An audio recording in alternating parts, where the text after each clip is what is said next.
ഇന്ത്യയിൽ ഗ്രാമീണ മേഖലയിൽ ഏറ്റവുമധികം നിക്ഷേപമുള്ളത് കുമ്പനാട്ടെന്ന ഈ ചെറുപട്ടണത്തിലാണ്. 13ലധികം ബാങ്കുകൾ, അവയുടെ ATM കൗണ്ടറുകൾ തുടങ്ങിയവ ഈ ചെറുപട്ടണത്തിൽ പ്രവർത്തിച്ചു വരുന്നു. ഒരു കാലത്ത് ദാരിദ്ര്യവും കഷ്ടതയും നിറഞ്ഞ ഈ പ്രദേശം പിന്നീട് സാമ്പത്തിക മുന്നോക്ക മേഖലയായി മാറുകയായിരുന്നു. മെഡിക്കൽ സ്റ്റോറുകളും ബേക്കറികളും ക്രിസ്തീയ ബുക്ക് സ്റ്റാളുകളും നിറഞ്ഞതാണ് കുമ്പനാട്. ഇവിടെ വിദേശങ്ങളിൽ കുടിയേറാത്ത വീടുകൾ വളരെ ചുരുക്കം. കുമ്പനാടിൻ്റെ ഭൗതിക വളർച്ചയുടെ തുടക്കം ഗൾഫ് രാജ്യങ്ങളിൽ ജോലി അന്വേഷിച്ചു പോയവരിലൂടെയാണ്. അവരിലൂടെ വന്ന വരുമാനം, പിന്നീട് അമേരിക്കയിലേക്കുള്ള കുടിയേറ്റം, ഇവയെല്ലാമാണ് കുമ്പനാടിൻ്റെ ഭൗതിക വളർച്ചയ്ക്ക് സാഹചര്യമൊരുക്കിയത്.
ശേഷിച്ചിരിക്കുന്നുള്ള സത്യം ഈ വേഷ വിളിച്ചു പറയുന്നു. ആമേൻ. ഹല്ലേലൂയ, ഹല്ലേലൂയ.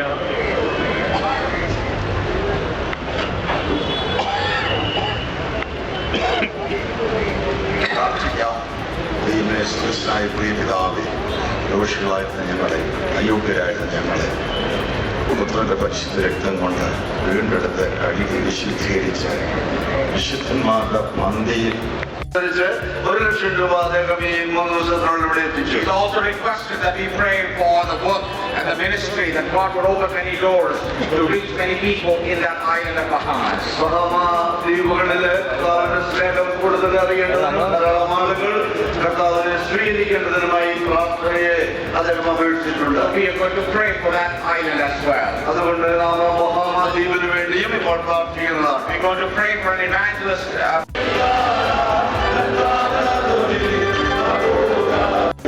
See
ആധുനിക പെന്തക്കോസ്ത് പ്രസ്ഥാനങ്ങളുടെ ആരംഭ ദിശയിൽ തന്നെ റവറൻഡ് റോബർട്ട് എഫ് കുക്ക് എന്ന അമേരിക്കൻ മിഷണറിയിലൂടെ കുമ്പനാട്ട് പെന്തക്കോസ്ത് പ്രസ്ഥാനത്തിന് തുടക്കമിടുവാൻ കഴിഞ്ഞു.